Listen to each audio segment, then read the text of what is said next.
Bon les gars, cette saison on est parti sur un nouveau concept. On va sélectionner un ensemble de joueurs entre 5 et 10 joueurs qu'on va suivre régulièrement cette saison et qu'on va continuer de débriefer leurs rencontres chaque week-end. Voilà, on va pas se focaliser totalement sur les clubs, mais on va prendre spécifiquement ces joueurs-là et on va décortiquer leur saison au fur et à mesure des matchs. Mais bien sûr, les week-ends, les débriefs des clubs viendront après. Et donc pour cette première saison, voici les 8 joueurs que j'ai sélectionnés pour suivre cette saison et on va les suivre de très très près. À commencer par le numéro 1, M. Siro Guirassy. Cette saison, on va suivre son évolution, sa progression et on va comparer ce qu'il a fait par rapport à la saison dernière. Et personnellement, je sens qu'il va faire encore plus que la saison dernière. En deuxième position, Victor Gyökeres. Voilà, il est venu à Arsenal, il est venu avec du scepticisme autour de lui. Beaucoup de monde ne croit pas à ce qu'il réussisse à Arsenal parce qu'il considère le championnat portugais inférieur à la première ligue à juste titre.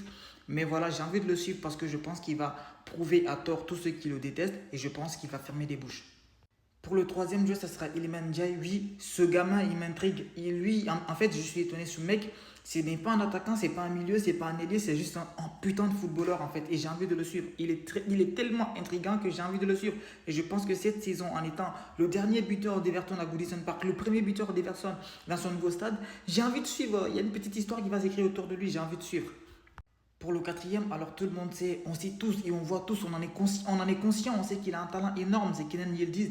On attend juste qu'il confirme. Et je pense que cette année, c'est la saison de la confirmation pour Kenan Yildiz. Une saison où il confirme, il donne tout et puis après à la fin, il se casse, il se barre de la Juventus, ce club qui n'a plus de projet. Le cinquième joueur qu'on va suivre, c'est littéralement le meilleur jeune espoir du Real Madrid en activité actuellement. M'en bats les couilles de Mastantuono, d'Aguilera, de Hendrik, de Gonzalez. Lui, Nico Paz, c'est le meilleur espoir de Real Madrid en activité actuellement. Et on va le suivre à Como. D'ailleurs, ce week-end, il nous a gratifié d'un magnifique coup franc. Ce n'est que le début, les gars. Branchez-vous et chaque week-end, on parlera de ses performances, bien sûr. Juste après Nico Paz, celui qu'on va suivre, et lui, je le suis depuis très longtemps maintenant. Voilà, moi, je ne suis pas étonné. Depuis Palmeiras, j'ai eu la chance de pouvoir le suivre. Quand la hype a commencé autour de lui, bon, les gens étaient sceptiques, personne ne le voit. Moi, je réside dans un coin où je peux voir le championnat brésilien. Donc, du coup, je l'ai vu jouer à Palmeiras. William Stevão. Lui, par contre, branchez-vous, il peut faire très mal en PL. Et déjà, vous êtes conscient, vous avez vu son premier match face à West Ham, il peut faire très mal. Et on va le suivre, on va débriefer ses matchs les week-ends. Vous n'êtes pas prêts. Alors oui, ça va prendre du temps avant qu'il s'impose comme un titulaire indiscutable, mais quand même, on va suivre sa progression, on va parler de ses entrées de bout de match, tout ce qu'il aura comme temps de jeu, on va décortiquer. C'est ça. Ensuite, une autre pépite de PL qui vient de signer à Everton.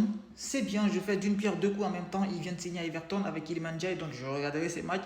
Et franchement, j'ai envie qu'il explose parce que je sais qu'il a du talent, je sais qu'il a du potentiel. Il nous a montré quelques flashs avec Southampton, notamment face à Liverpool. J'ai envie qu'il fasse quelque chose. C'est Taylor Dibling. On va suivre sa progression à Everton. Mais encore une fois, moi, avec ce coach David Moyes, j'ai du mal. J'ai du mal. Mais je crois en lui. J'espère qu'il va fermer les bouches. Et j'espère que dans 2 ou 3 ans, il sera à la porte de City, United, Arsenal et des clubs comme ça. Et pour terminer, voici le risque de la saison. On va suivre l'évolution de Eli Wahi à Francfort. Moi, je pense que dans la lignée des attaquants que Francfort réussit à transformer, je pense que c'est le prochain sur la liste. Et donc, je mise sur cette saison où Eli Wahi va être dans les standards de Hugo Ekitike comme la saison dernière. Il va être énormément décisif. Et à la fin de saison, je pense qu'il y a des clubs qui viendront toquer à sa porte. Restez branchés et surtout abonnez-vous. Mais qu'est-ce que vous attendez? On va suivre des fous furieux là. Mais abonnez-vous, wesh.